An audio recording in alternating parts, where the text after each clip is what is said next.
Hi, everyone. Hello, and welcome to today's webcast, Instruction Tools for the Busy Librarian. Thanks, everyone, for joining us. I am joined here by Amanda DiFeterici from Credo and Emily Metcalf from Texas A&M Corpus Christi. So thanks to both of y'all for joining us today and to be here for this presentation. Yeah, thanks for having us. Oh, sorry. While everybody's joining and coming in to the webcast, I have a few short announcements. And while I do that, can everybody use the attendee chat just to say hello, give us your name and where you're coming from, where you're joining us from today. The webinar is in listen-only mode, so we can't hear you if you're talking to us, but that's the attendee chat box is how we can communicate. You can choose a private message to presenter. Hi, Robin from Greenville. I was born in Greenville, South Carolina. Hi, Robin. Hi, Esteban, Michelle. Oh, lots of you. Clemson, South Carolina. Go Tigers. For questions to the presenters, we're going to hold Q&A to the very end. So if you have questions about the content of the webinar, the presentation, you can use that green question mark icon at the top of your screen, and it'll save your questions till the end when the presenters are ready to go into that. If you're having trouble with audio or a tech issue, let me know in the attendee chat, and I will help as best I can. You could also try pressing that phone icon at the top of your screen and switch to using the audio on your phone if you're having issues listening in on your computer. Last but not least, the session will be recorded and it's going to be posted on the Charleston Conference website within just a couple of days after we're finished here. We'll have all the slides, audio, poll results, everything for you guys on the conference website. Whoops. And with that, I'm going to turn it over to Amanda and Emily. Thanks, everybody, and talk to you in a little while for Q&A. Hi, everyone. Welcome to our presentation today. Okay, great. There, we've got our slides up. Thank you for joining us. The theme of our talk today is about taking a journey with your information literacy program, getting from where you currently are now to where you want to be. And I'm really thrilled to have Emily join us from Texas A&M Corpus Christi to talk about some very practical things that they're doing at their institution, while I'll be here sort of sharing the perspective of Credo. We work with a lot of libraries and their information literacy programs as well. So let's just get my mouse going here. So as I said, I'm Amanda DiFeterici. I am an instructional librarian and a product manager. I've been with Credo for about 5 years, and I work mostly with our library instruction and information literacy products. And I'm going to let Emily tell you a bit about herself. Thanks. So, hi, I'm Emily Metcalf. I'm the Instructional Services Librarian at Texas A&M Corpus Christi. We also just refer to that as TMUCC, so when I say that, that's just the institution I'm at. Oh, hello, you're in San Antonio. Nice to see you. I am relatively new to Texas A&M Corpus Christi. I started here in March, and I've had a really, really great time at this institution, sort of diving into their instruction services program and their information literacy program. So thank you for being here today, everyone. So as we're talking about information literacy and growing an information literacy program where you might be, I think we can all agree that, regardless of the type of institution, you have a community college, a 4-year, a doctoral granting research university, or based on the size of your institution, that information literacy is a critical skill that your students must develop to be successful in the modern world. And thinking about how we approach that and how we have been teaching it, I think historically we all have kind of grown out of that one-shot model where we were coming to classrooms and doing what we could when we could with faculty. Looking out across all of our customers today that I work with, we see a lot of librarians going towards slightly different models. And so that's what I'd like to talk about today is some of those different models that people are moving towards and what are some of the sort of planning steps and the underpinnings behind those. I think it's really critical when we think about information literacy and what it means to teach that. 5 years ago, really, before the framework was announced, I think a lot of us were focusing on teaching, the sort of the technical skills or the very basics. And then the framework came along and gave us new language and new ways to think about the conceptual things that students need to have and understandings they need to have about information literacy. And it can be a real challenge to teach that higher level stuff at the same time that you just have to teach students how to get to the library website, how to find their way around before they can even really think at those higher levels. I think another challenge with the way we've traditionally taught information literacy in OneShots is that, to do information literacy justice and instruction, OneShots are not really a great model, and for a couple of reasons. And I wanted to share those with you. This is part of some work I've been doing over the last few years of compiling best practices in instruction. The first thing is that we have to accept that teaching a skill is very different than teaching knowledge. Skills have to be taught explicitly. I think a lot of us, and maybe many instructors today, assume that, let's say, with critical thinking, for example, that, well, I'm going to teach my class and students are going to do these assignments and they're going to become critical thinkers as a result. And that's just really not the case. We have to call out what those skills actually are. We need to define them for students so that students know what the bar is and how they can meet it. So that gets into a lot of backwards design. Do we have explicit learning outcomes for information literacy, and are we meeting those through our instruction? Another thing we have to accept is that skills are learned by doing, by getting in there and doing things that are hands-on, doing active learning, doing authentic things. Like you hear a lot about authentic assessment now, and very passive learning, like just lecture, is not really going to get you there with a skill. And also skills develop over time. So, we can't really expect to come in with a one-shot and just inoculate students and then they're good to go forever. So this need to be things that we are repeating, that students are repeating over and over throughout one course, throughout all of Gen Ed, or throughout their entire program, really. So that's a lot, you hear a lot about scaffolding now, is how we move students through the steps to build those skills over time. So then I think the challenge really that we have to go through is, okay, so we have to teach students the basics. We have to also teach the higher level stuff. We have to assess them. We have to ensure that learning was occurring, and we get 60 minutes to do that. Like, what? That's insane. So I think that's why we're seeing, as a profession, librarians are moving towards different models than the one-shot. Now, a lot of librarians that thank you. Yes, I love this graphic too. A lot of the librarians that we work with at Credo, say, well, I know I want to be doing something other than what I'm doing now, but I don't know exactly what that is or what's going to work for my institution. And so, we see them, they try a lot of things. You maybe get started in one area and then, oh, that didn't work. So you pull back and try something else. And I think what a lot of people struggle with is like, what is the vision here? What should I be working towards? What should the end picture of this look like? And it's a real, I think, if you've worked in instructional design, it's an instructional design problem. You need to have a really clear vision of where you want to be so that you can plan backwards from that. And, that whatever that plan is going to be, it needs to be appropriate for your institution as well. You have to consider that, what's realistic for your audience and your faculty. And in many cases, what we're describing is the ideal that people want to work towards is, it's a big change. It's a big cultural change, and it's not going to happen overnight. So if your vision isn't really clear, it's difficult to plan the stages to get there, and making sure that the things that you're doing now, which might be just the initial steps towards that vision, are actually helping you make progress towards it. And sometimes that can be really difficult to balance all of those things together at the same time. So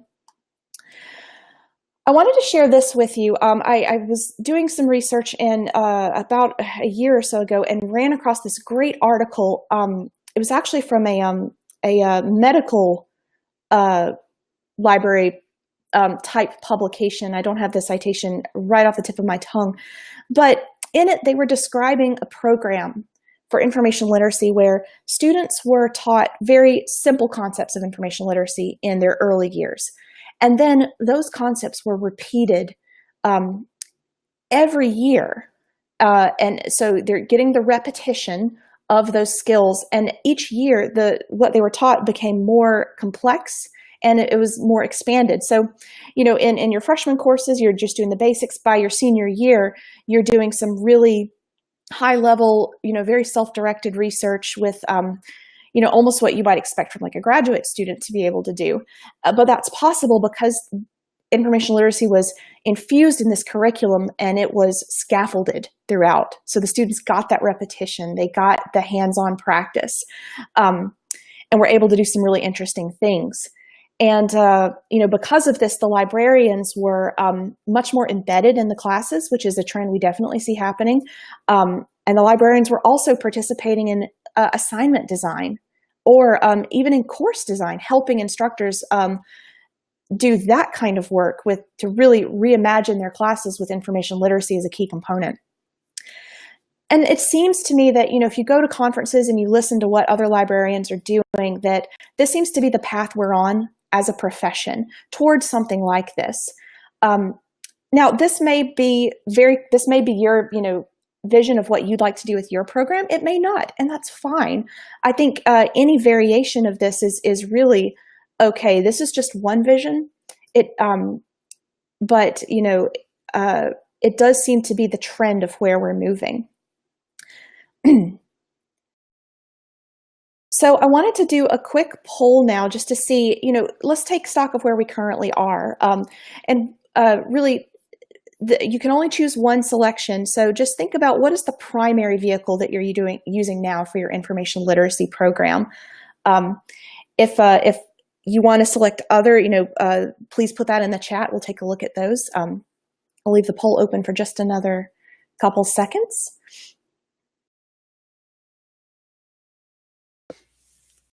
I will say, go ahead. I was going to say, I completely skipped over the poll question that I wanted to ask during the intro. So I was going to jump in after we answered this one and throw out the question that I had, if that's okay with you. That's fine. Yeah, we can. Okay. I think we can multitask. Yeah, there we go. Look, there we go. 54% one-shots in the library. 30% one-shots in the classroom. Esteban, we do regular workshops throughout the term that focus on the research and writing process. Mm-hmm.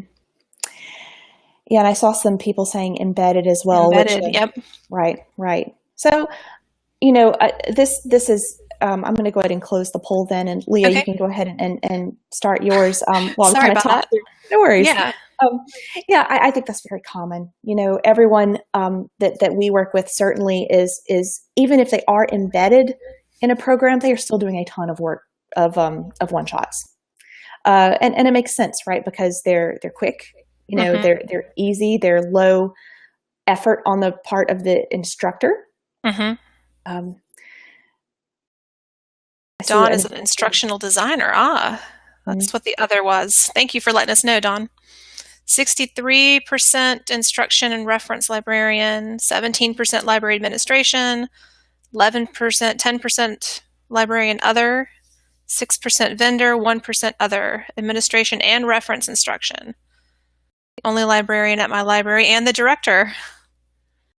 All right. Well, thank you for letting me jump in there, Amanda, and thanks everybody for letting us know about what type of attendee you are. I'm going to close. Well, we still got a couple people writing. Bonnie says me too. All right. I think we're ready. I'll close this one out, and then sorry about jumping in on your conversation there. No worries. There you go. No worries at all. So I think, I wanted to share this with you. I mean, I think, the reality we all face is we are doing whatever we can get, right, is what we are doing. I think what we are able to do at our institutions depends very much on the level of engagement with our faculty that we have.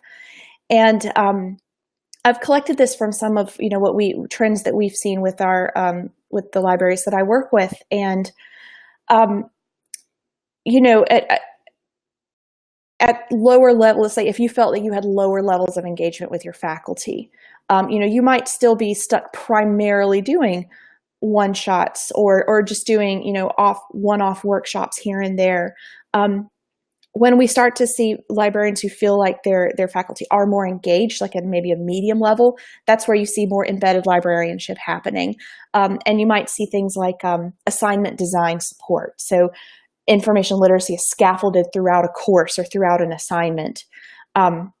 When librarians start to feel like, if they've got a good thing going with that and they get to really high levels of engagement, that's where maybe your institution starts to take notice. And information literacy becomes a key learning outcome, and it's immersed in the curriculum or in specific programs. Now, I don't show this to. I don't want you to think that I'm showing this to you because to make like, oh, you need to feel bad if you have low or medium engagement. I don't think that's the case at all. I think it's a tool that we use really just to think about what's realistic for the type of engagement that you have, so that you can start to plan towards what you want to do to get to higher levels. What's realistic of what you can expect from your faculty at a specific level of engagement. If your faculty are pretty, lowly engaged, kind of going out there and saying, hey, I want to do this big thing and scaffold, throughout all of gen ed, it might be too much to expect all at once, and you have to gradually work your way there. So that's the reason why I share this with you. It's just sort of like a tool to think about where you're at and where you want to be going. Another thing is that another sign that we see, or an indication that engagement is growing with IL, is assessment and how much assessment you are actually doing. So, at a low level, you might just be doing surveys of students, something very qualitative. At a medium level, maybe you're collecting assessment data from specific classes, or you're getting some data from institutional effectiveness about tracking small groups of students. Some of the libraries we work with are best buds with institutional effectiveness, and they're tracking information literacy very broadly, and assessment of it. Sometimes, if your institution is involved and IL is a key outcome, you'll see a standardized assessment, which is a little bit more top down than just collecting data from the faculty that you're working with. But either way, having assessment of information literacy is a major threshold that you're on your way to building some programs. And yes, I see the comment, accreditation is a critical factor as well. Absolutely. Absolutely, that is true. So I am about to turn this over to Emily to share what Texas A&M Corpus Christi has done. But I do just want to say that, I think we all look around at what's happening in higher ed now, what's happening in the world. And I think it's really safe to say that, Information Literacy's day has come. These concepts are becoming more and more recognizable just in the public sphere of what we've been doing. And yes, that's scary, but it's also a great opportunity for librarians. And it's really exciting to see so many librarians on this journey of really pushing IL out there. So I'm going to now turn it over to Emily to share what her story has been. All right. Thanks, Amanda. So I'm just going to go through very quickly sort of where we are right now, sort of the ideal, where we would like to be. And then finally, I'm going to talk about what we're doing to shift towards that ideal. We are 54%? Oh, there we go. 54% of the people who are attending this, we are in a one-shot model. We have been doing these one-shots tailored to each assignment. Hopefully when the class comes in, we can talk to the professor, maybe sit down with them, or even if they'll just email us an assignment, we're really, really happy to work with them so that we can make sure we're giving students the most relevant skills. the most relevant resources. Our one-shots are very point and click right now. It's a lot of demonstration. We do our best to get students to follow along, but that doesn't always happen. As you can see in this picture, some people, it looks like they don't even have like their computers turned on. So that's great. But we are, we're trying our best to make sure that students are following along with us. When we do these point and click demonstrations, we do our best to keep it to just relevant databases, and sometimes we'll just sort of hang out in our library's discovery platform. It's called Quick Search, but it's just a summon platform, and that way students sort of have the ability to relate it to, like, it's like a search in Amazon. So we sort of give them something to compare it to. It's like, look at the filters on the left, just like Amazon, kind of things like that, to make sure that they have a real life thing to compare to. We also recently realized with these one-shots that sometimes the students we work a lot with our first year program. We are very lucky to have a nice relationship with the faculty over there. Sometimes when the students get to us, they aren't even ready for that summon search. They aren't ready to look through all of the library's resources because it's a lot of stuff and it's pretty overwhelming. So when that happens, or when the assignment calls for it, we can focus our instruction more on tools that they're already using, like Google Scholar, Wikipedia, other reference resources, and teach them how to use what they're already using well, how they can sort of bump up their usage there before we move them on to the next step, which would be the library's discovery platform. And after that comes finding a specific database for you, things like that. So it is still demonstration-based, but we're doing a lot more active learning, even more than we were doing like a year ago. When we are doing, was that Alicia, Google Advanced Search Site or Domain? I'm not sure what that means, Alicia. If something comes up with that later, we'll circle back to it. So we are doing more active learning. We have a few librarians who really love Think, Pair, Share. We have some librarians who get really excited with discussions. So we'll just draw up a whiteboard or pull up a whiteboard and we'll sort of, oh yes, Alicia, that's exactly what we show them, how to limit to .gov.edu. So with active learning, when we're doing discussions, we try to pull up a whiteboard and sort of have people list like, why don't you trust this website? Or what's sketchy about this Facebook post? Things like that to get them thinking about some of those information literacy concepts, about authority and why we trust certain things, why we cite things, stuff like that. Every once in a while with active learning, we get the chance to play games when we have a nice relationship with a faculty member. And that's always exciting for us. The students are probably slightly less excited by it, but we're really energized when we get to do something fun and new and something that's not just us standing and talking and pointing and clicking. Finally, with these one-shots, we do our best to give students time to search independently once we've shown them some resources so that they can leave the library feeling like they've accomplished something. When they get that takeaway, we hope that they associate the library with like success and finding things as opposed to leaving the library feeling like they're just overwhelmed with information.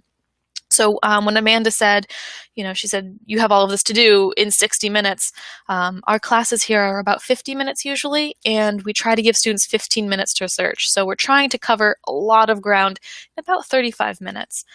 So that's where we are right now with our classes. With our assessment, we are doing sort of that low engagement model that Amanda talked about. We have an assessment tool that evaluates more instructor abilities than it does student learning. So we aren't terribly thrilled with that.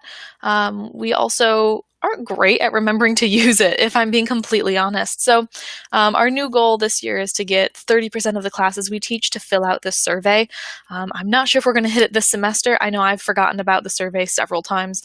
But it's asking questions like, before the session, how would you rate your knowledge of the library's resources? How would you rate the usefulness of this session? How do you rate the quality of instruction? Very general things. And they're submitted anonymously throughout the semester. They go to our business analyst, what is it called? Planning and Institutional Research Office. That's who sort of puts out the survey at the end of each semester. They close the survey. They send us It is neither a hard copy nor a Google Doc. It is a Qualtrics survey, so it is electronic. It goes to our institutional research office. They collect all of that data, and at the end of the semester, that office sends that information to me, and they split up the data by which librarian taught the session. So we get some assessment, we get some measures, but frankly, it's not terribly useful to us as instructors who want to grow. It is difficult for us to associate the information with the class we taught. Most librarians teach 20-ish classes per semester. Some more, a few teach fewer than that. But the issue is that when we get all of this information at the very end of the semester, how do we know which class it came from? Things like that are kind of troublesome for us. But it also means that we get all the way through a semester without knowing what we could correct. So maybe if I was speaking too quickly in my very first class, I won't know that until the end of the semester. So maybe I'm speaking too quickly to all of my classes, and I won't have time to correct that for, the hundreds of students that are going to come through my classroom. So that's an issue as well. The nice thing about this assessment is that, frankly, it makes us look very, very good. About 94% of library instruction was rated as good or excellent, which is, it's good and it's excellent, but it implies that we don't have a whole lot of room to grow, which is, of course, not true of any instruction program. We can always do better, and it's really hard for us to see where we can do better when we're only evaluated by people who are those first-year students. They are not terribly interested in critiquing us. They're usually distracted by all of the information we've just thrown at them and, a looming research project that's terrifying to them. And also, they're generally nice people. So, you get a lot of, it was good, this was fine, things like that. Which just doesn't help us grow. It does, however, allow the dean of our library, who is just an amazing and supportive person. She values our input and our initiative, but she really has to be able to prove our worth to a community that doesn't always see our value. We have a few of the, everything's online faculty members, and so she really does have to prove that we are, good at our jobs. Yeah, so it's not where we'd like to be with our assessment. So, let me see, there we go. Where we'd like to be with our classes, we would like to get to a point where we are not doing classes based on skills. A lot of professors come to us and say they need to learn how to use the library website, or they need to learn to use, a specific database, and that's pretty skill-based. And we would sort of like to shift our classes towards those information literacy conceptual objectives. The ACRL framework has a list of dispositions, right? So we would like to be sort of aiming towards those rather than they can use CINAHL or whatever. To get to a place where we're let me back up. We're also trying to get to a place where we feel like the energy we're putting into these classes, because we meet with all of the instructors who will meet with us. We are often redesigning classes for a new class for every session. It's very tiring. Often we're creating course guides for every single session. And we have to do our regular jobs as well. None of us are just dedicated to instruction. We all have, liaison jobs, and we all have other responsibilities. So when that gets sort of overwhelming, we sort of feel like we are putting a lot of energy into a class that we don't think the students are getting an equivalent amount of help out of it. So we put a lot into it. We're not sure students are getting out of it what we put into it. So we'd like to get to a place where we're balanced in that. And we have a few ideas on how to do that. Maybe we should start offering just sort of certain canned classes or workshops, and then only create new ones when a faculty member is willing to work closely with us. Maybe we need to switch to a train-the-trainer model where we teach our first-year learning community seminar professors how to do this sort of instruction themselves. Maybe we teach them how to use the quick search summon tool so that when their students come to us, we can focus on active learning techniques rather than point-and-click demos.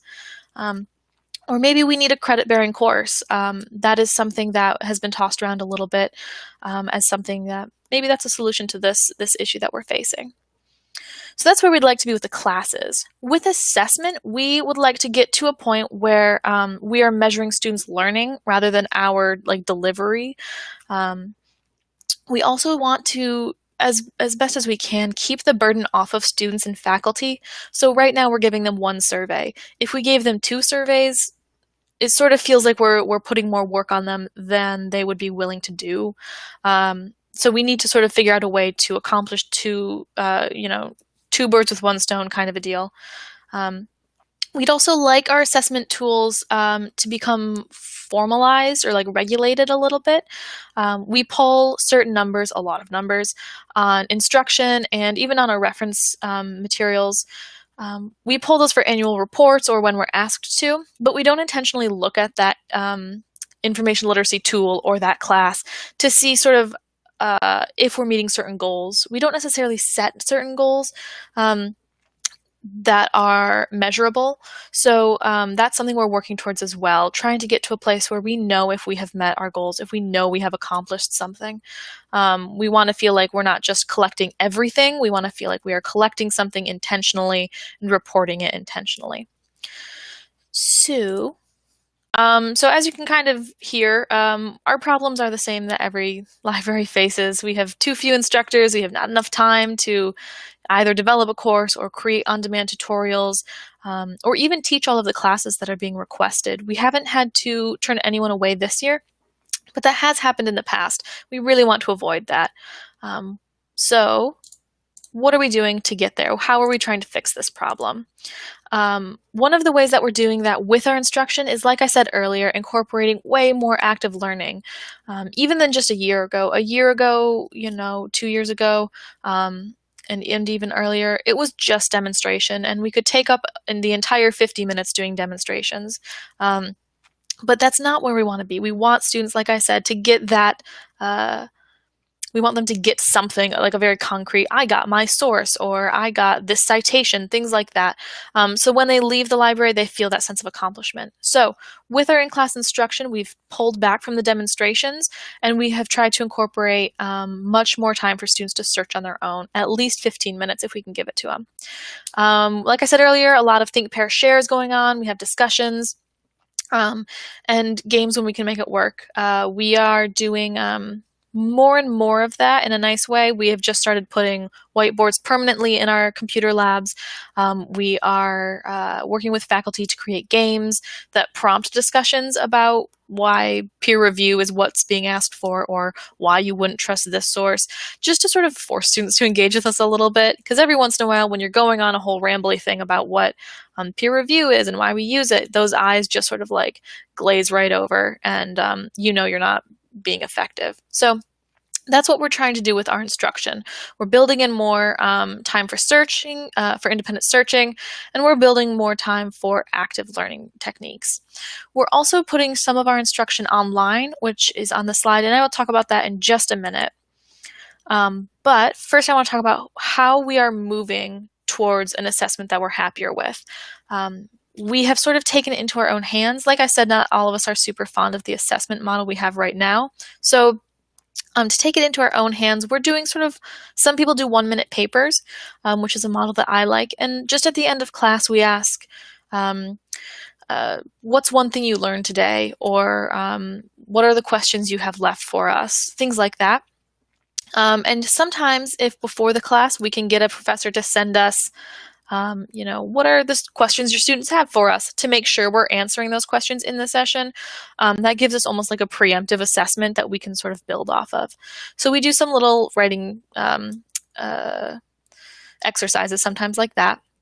We also do, sometimes we'll teach the same session 5 times in a day.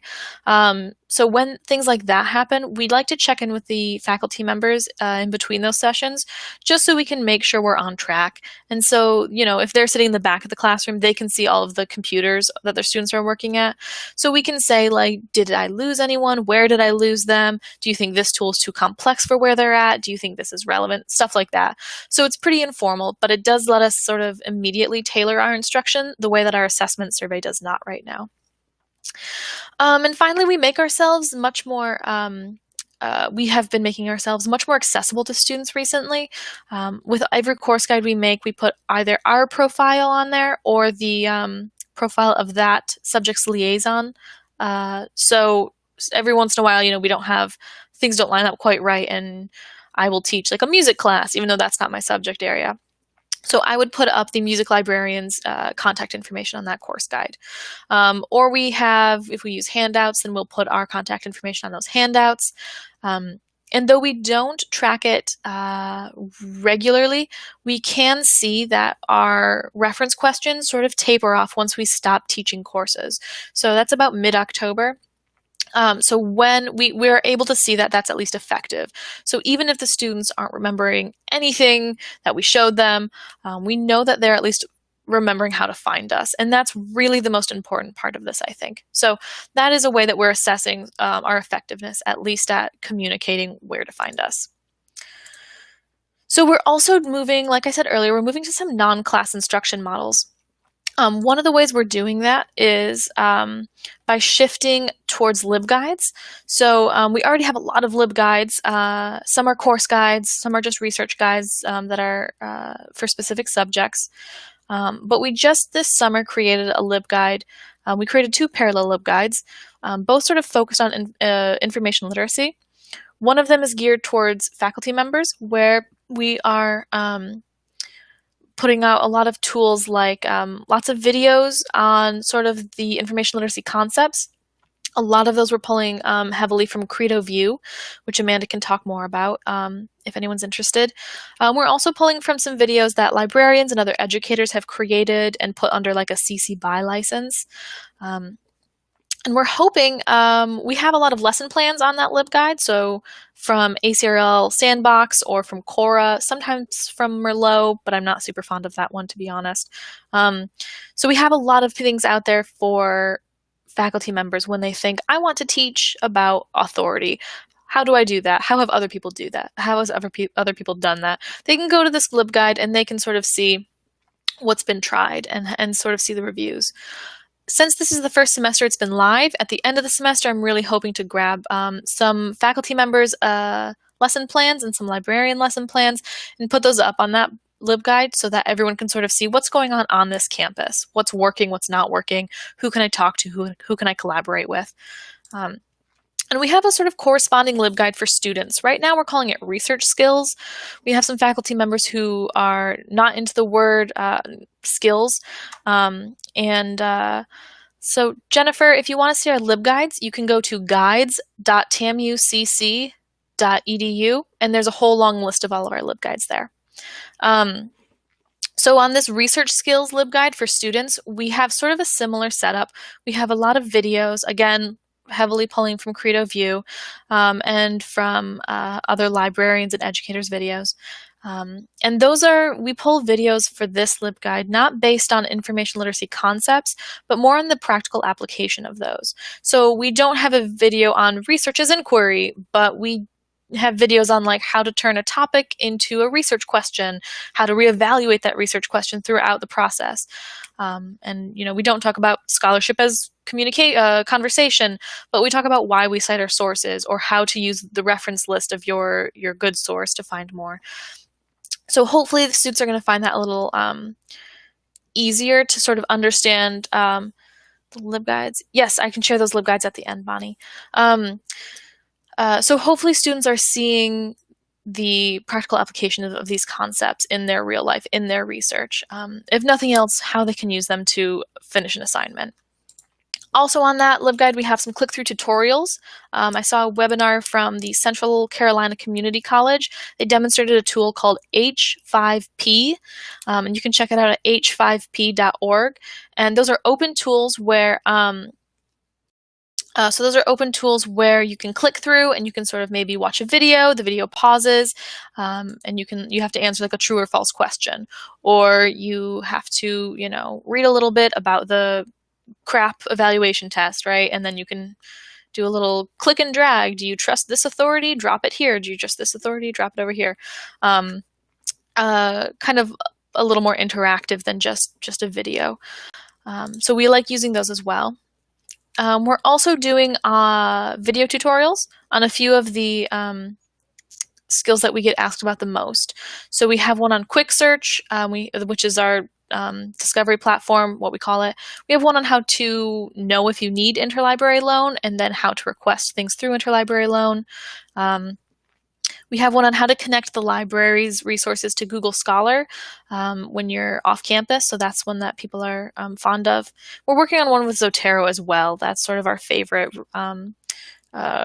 citation manager product, so we like to sort of show people how to use that. Finally, our last sort of non-class instruction that we've just introduced this semester is a workshop series. Some classes come to the library, some classes are taken to the Writing Center, some go to Career Services, but not everyone gets a chance to go to each of these services. So I basically sent out a call to an email, really. I sent out an email to anyone who I thought might have a nice workshop, maybe pre-planned, maybe a canned workshop, that's fine with us. And I sent it to Career Services, Rec Center, Center for Inclusion, the Writing Center, just sort of asking if they'd be willing to come to the library and present, just an open place where any student can come, sit down. Sometimes professors are willing to give extra credit if students attend one of these workshops. So that's something we're hoping is going to take off. It's still in the early stages, but we're doing 3 a month. Each is a different sort of person or office presenting.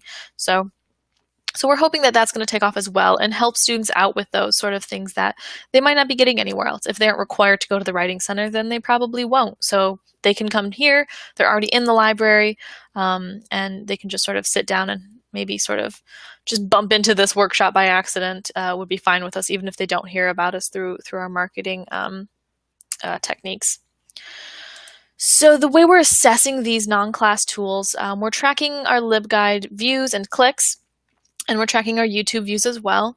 Like I said earlier, we aren't necessarily trying to reach any specific goal. We don't do this. It's not really in any regulated form right now, and that's something we are looking to change. And in the workshops, it's a similar thing. It's still very new, so we're just sort of taking attendance right now. We'd like to get to a point where we can get input from students and feedback. What would they like to see? You know, who did they not enjoy hearing from? Things like that. On campus, we have a Center for Academic Student Achievement, which hosts the Writing Center and tutoring services and things like that. They have a really robust data collection plan. They just grab students' IDs as they're entering tutoring or as they're entering the Writing Center for consultation, and then they can pull data to prove that these students have a higher GPA or their persistence rate is higher if they use their services, things like that. And we'd like to get to a point where we can use those things, but honestly, right now, we're pretty concerned about student privacy, so that's sort of an issue that we're thinking about.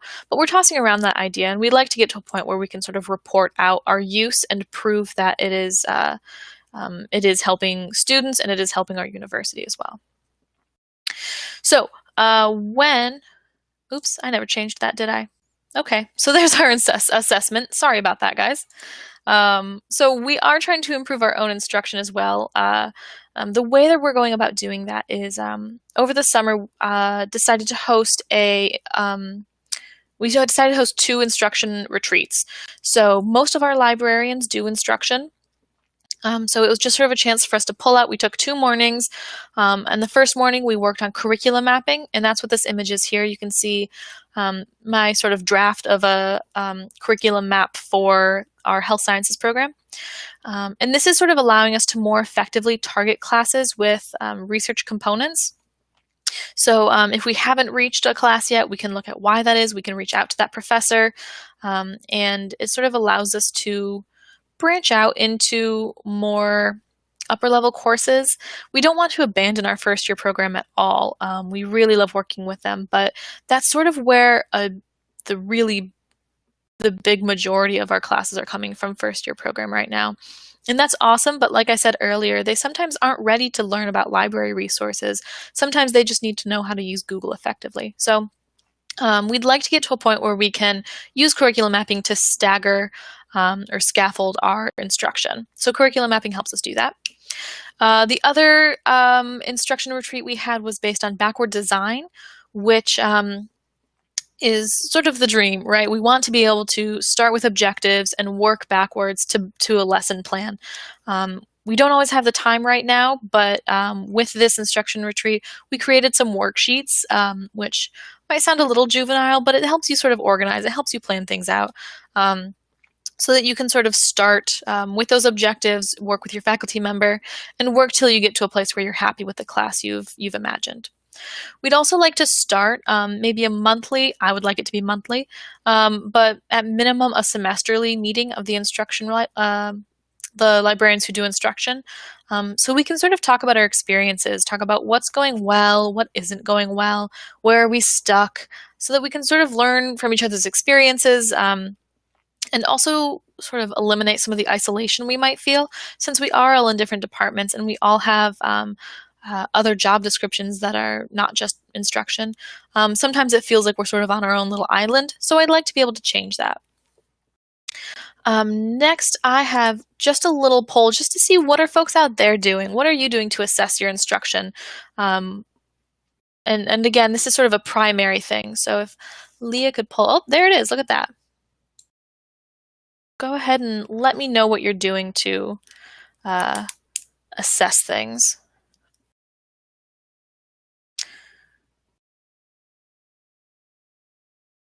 See, one person has a follow-up assignment. What is that an assignment you have created, or is that an assignment the faculty member has created? Same with in-session, post-session survey. How about my assignment people? Faculty created. Interesting. Okay. All right. Interesting. What about these in-session co-created? Nice. Students Quest 101. Student learning and instruction. Nice. Interesting. Well, thanks, guys. That is it for me. I'm going to hand it back to Amanda, and then hopefully we'll have a few minutes for questions at the end of this. Thank you for hearing TAMUCC's side of the story. Amanda? Amanda? Hey, everyone. Yep. Oh, good. Sorry, it's just taking a second to come back online. All right. Thank you, everyone. So I wanted to share a couple of just tips and tools that, as we wrap up here, of things that we have seen, trends or best practices from working with our customers. I think a lot of this is going to echo what Emily was just telling us. So I get asked very often, like, how do I do this? How do I get my faculty engaged? How do I do this? If I had to give you just 3 quick tips that would help get you where you want to be going, the first would be to really assess what you're doing, the activities you're doing around information literacy, and think about which ones are giving you the most return on your investment of time. Which ones are helping you make progress towards where you want to be, and prioritize those. For example, let's say if you're doing your one-shot instruction and you're just like stuck in the weeds, you're doing a lot of, here's where you click on the library website, here's where you go, do this, do this, do that. You're never going to have an opportunity to do something that's more strategic and more high value if you're stuck doing that. So you could be doing something that's a hands-on activity, like Emily was saying. And I think that you have to accept that students are just not going to remember everything you tell them. And there's no way to teach them everything they need to know in an hour. So focusing instead on something that's high value, that gets at least one concept through, that they can do something hands-on, and then teach them how to find you again, how to come to the library. That's really where you get more value, because then you're sort of building this relationship with that student, versus trying to brain dump on them and then you leave. It also gives you an opportunity to show that instructor that, hey, there is more to this information literacy thing. There is higher value that can be had here. So just think about like how much time you're devoting each week to other different things, sure, there's lots of tasks that need to be done in the library, but are you spending time each week going out and talking to people, talking to different departments or faculty groups? That will give you a lot of return on investment as well. I want to quickly promote, we had a webinar recently with the librarians at Arkansas State University who've done this amazing sort of almost complete rebranding of their library and working on building relationships and communicating their value. The link to it is on our learning community, which I'll tell you about in a second. But one thing that really stuck with me is that, learning to communicate your value is critically important. And one thing that can help is, whoever you're talking to, whether that be a student or an instructor or, a different department, put yourself in their shoes and think about what is most important to them, and then tailor your message to be specific to that. Explain, think about what are their needs, and then explain to them exactly how you can meet those needs. So it's less about the message that you want to put out there and more about what do people want to hear about the library and how it's going to help them. So in that same vein, I wanted to share a couple of things that Credo has put together that could be of help to you. We've recently released the first section of our information literacy strategy handbook. The first section is on marketing, and they're going to marketing your IL program. And there's going to be many more to follow. This was put together from a lot of just research into trends and best practices and insights from our own customers. And also wanted to share a link to our information literacy learning community. This is a free online resource. You do not have to be a Credo customer to join it. I've got the link posted here if you want to check it out. We have conference slides of great sessions that we've seen at conferences we attended, webinars, and lots of interesting articles and links to resources like the ones that were mentioned in this session as well. And in the next few months, that's going to be getting an overhaul and a new layout, so stay tuned for that. Also, I wanted to just take a moment to Emily had mentioned that they are using Credo View, and I wanted to share a little bit of information about some new developments at Credo. So really, no matter where you are working towards your ideal information literacy program, we have tools to help you. All of our products can be used to offset some of that lecture that you might be doing in your one-shot instruction, or offset time that you would be spending teaching those basics to give you more time to do high-value things with students and for your instructors. So if you're just beginning to build a library instruction program and you're easing into working with faculty, our newest product offering that Emily mentioned called View may be a good fit for you. We've got over 60 different brief instructional videos on topics, information literacy, writing, critical thinking, visual literacy, quantitative literacy, and a lot of other topics. If you have a pretty established program but you want more video, this might also be a good fit for you. And we also have our product Instruct, which is formerly the InfoLit modules. If you're looking to expand your existing library program and go deeper, maybe as an embedded librarian, and do more formative and summative assessment, this may be a good fit for you as well. We have videos, tutorials, formative, summative assessments, pre and post tests, and we also have a analytics dashboard that you can use to collect data and do a lot of really interesting comparisons and between different classes or between different semesters, and seeing where your information literacy instruction is having the most impact.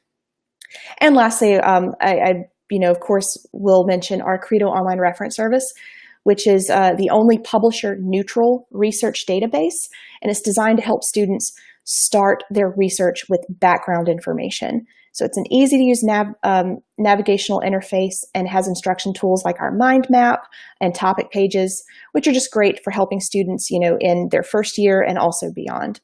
So I believe that is all I wanted to share. And now I think we are ready to open it up for any Q&A. I know we've been definitely trying to catch some of these as they came through, but if you have any additional questions, please pop them in.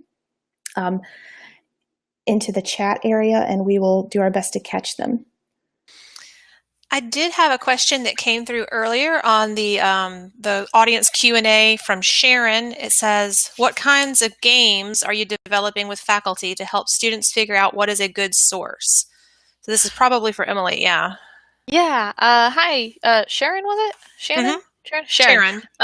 So we the last game I made was we wanted to talk about why peer review is what professors are asking for. So basically what I wanted to get at was the idea that different resources have varying levels of authority, different levels of credibility. So what I did was I got 5 articles, not all articles, 5 resources. One was a peer review published in some scientific journal. I printed about 5 of those out. I printed out 5 New York Times opinion articles. I printed out 5, articles from the National Institute of Health. They're all on yoga, by the way. It's a psych class and they're doing yoga. So I printed out a bunch of articles on that were kind of sketchy. I went sort of searching for a spectrum of trustworthiness on these resources. I stapled them each to a piece of a colored piece of construction paper. So when we all met as a class, I would ask which of these would you use if you wanted to get an article published? So hopefully they're all holding up, the orange piece of paper with the peer-reviewed research journal on it. Which of these would you never use? And hopefully they're holding up the one that's very clearly trying to sell you yoga lessons. Which of these would you use if you're in a fight with your aunt on Facebook about yoga? So so hopefully they're sort of they have to sort of work with their group and sort of think critically about these sources in just a couple minutes and sort of make those fast judgments that we make when we receive information through social media or if we're scrolling through BuzzFeed News, whatever. And that was a way to prompt a discussion about okay, why did you choose that one? Or why didn't you choose this one? What made this one look sketchy? Why do you think this one would be more persuasive than this one? So it allowed us to have that conversation while forcing them to engage with the actual materials and not just me posing a theoretical question. That's the most recent game that I've done. And I'm blanking out on all the others right now. I'm still very new to the instruction here, so that's the only game I've done, and I can't actually think of the other ones. I know other librarians have mentioned games that they play. Some do a timed who can find this answer first using the library quick search, things like that, to sort of get a little competition in there, but also force them to use the tool. Let's see, I was kind of scrolling through. Are there any other questions? Databases are like Nike shoes. I love that. Yeah, my favorite metaphor is Amazon. Just sort of because Google's going to spit out, an answer, but Amazon, you have that limiting sort of platform that they're used to. So I love to tell students I like to talk about Amazon. Mm-hmm. Earlier on, there was a question. I'm trying to scroll back up here. Suggestions about creating a brief, fun survey completed in class before library instruction session. We want to assess library resource knowledge prior to the information literacy session. Any comments on that? So I have done this once with a professor, and it was when I wanted to test out 1-minute papers. So her class does a writing warm-up every day. And so rather than doing a survey, she asked I guess it's kind of a survey. She asked 3 questions. Let's see, it's what resources have you found on your topic so far? Where are you doing the search? Or where are you getting your resources? And just a general, any questions for the library. And so from that, most students are using Google. A few used Google Scholar. I don't think any actually used the library, but their first years and their first couple of weeks, so fair enough. And most of the questions they had for the library was based on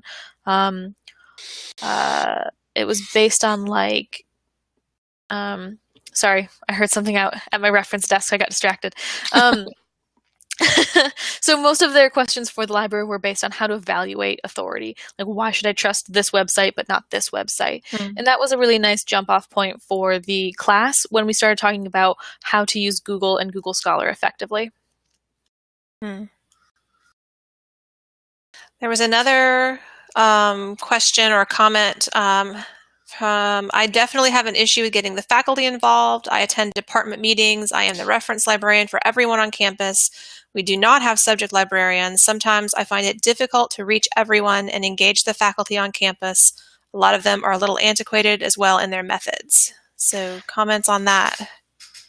Yeah, that's painful.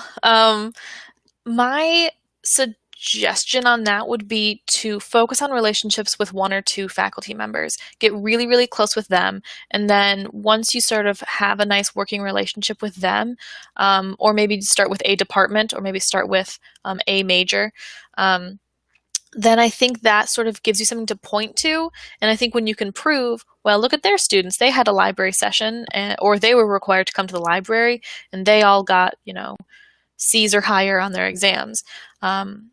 It gives you something to point to. It gives you sort of that, you sort of prove that the relationship with the librarian works. Yeah, I absolutely agree and second that. We've seen a lot of libraries who, if you are collecting some assessment data, that's great. But if not, then start. Pick a very friendly faculty member. I think what it really takes is, like Emily said, is getting at least one good success story under your belt, and then start sharing that. And then it sort of becomes a matter of getting the first follower. Like, you've seen that YouTube video where the music festival, the guy's out there dancing by himself and no one wants to dance with him. And then suddenly one other person comes, and then after a minute, it's okay, right? Like, we're all going to jump in because we see this as fun now. So I think it helps sometimes hearing it from another instructor is, utilize those relationships that you have and start collecting that data, and then keep going, start collecting, more data to prove your case at your institution. Plus, there are a ton of research studies out there right now that are at least showing a very strong correlation between things like retention and GPA and information literacy instruction. Greater Western Research Alliance published one, I think, last year. So if you don't have your own data, borrow some from other folks who are doing research on this. Mm-hmm. Bryant asked, do you know if the items created in HP5 can be placed in Blackboard? I believe they can be placed in Blackboard. They don't have the ability to connect to assessment tools in Blackboard. So we aren't doing that right now. The folks at Central Carolina Community College do have some of these click-through modules in Blackboard. So students can use them, they can access them, click through them, but it doesn't hook up to the gradebook or anything like that. They were recently, H5P is working on something more effective collaboration with Blackboard. I'm not sure where that's at, though, but you could probably check their website at h5p.org, which I think Amanda posted earlier or maybe Leah did. Thank you for that. Let's see. Oh, Alicia, that is how a lot of our librarians are feeling right now about the instruction program. It's sort of our... I haven't used fret before, but I'm going to write that down and steal it. Erica says, has anyone ever given library instruction to classes that have 30 or more students in them? How do you keep them interested, especially for those morning instructions? Yeah, we for sure have some classes that are big, real big. So one of the nursing classes, sometimes they will have some of them do like clinicals in the first half of the semester and then their research the second half, and then they switch. So one of the faculty members who teaches that is she'll have me come in the very first day or maybe second day of that class. So sometimes I'll have 80 students in that class, and I will the way that I try to keep them engaged is I will run through a demo and then ask them to recreate it with their own interests. The tool that they need to use is American Fact Finder. It's the census data report tool. So I'll show them how to do it, and then I'll say, type in your home address and see what kind of information you can find there. So it keeps it relevant to them, and it also gives them about 10 minutes to play with the tool while I walk around and sort of ask who got stuck, where are you at? And then I jump back into instruction with like a different tool. So breaking things up kind of keeps it interesting. And when I have a class that large, I like to pull in another librarian if they're available so that they can circulate while I'm talking and make sure everyone's sort of keeping up and I'm not losing anyone. Yeah, I like the comment. I'm right down the hall. That's great. Good reminder. Any other questions for Amanda or Emily?